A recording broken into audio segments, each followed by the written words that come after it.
5 Principles for Life. Number 1. Create habits, not goals or resolutions.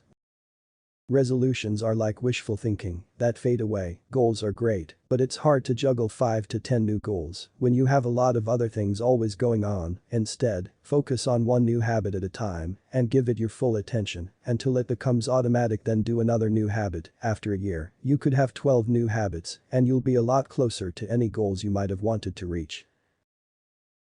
Number 2. Be all in.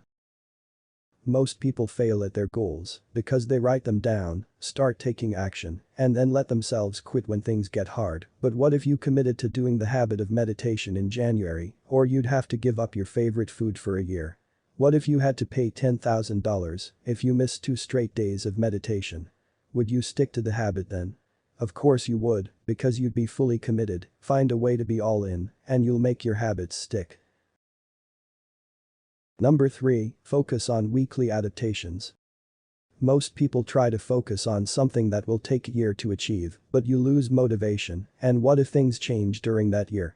Instead, focus on 1 week at a time. That's a doable chunk of time. You can do a week at a time, but you can't really do a year at a time, and each week, see how you can adapt what you're doing so that your method gets better and better over time. Review how you did, find the obstacles, and plan around them for the next week.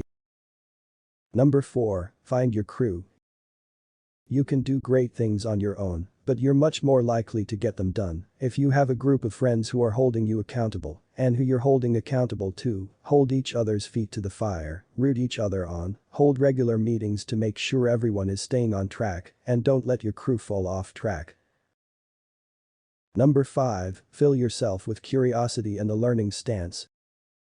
Many people get discouraged if they fall off their goals or habits, but that's because they have an all or nothing mindset. They see failure as evidence that they can't do it. Far from it.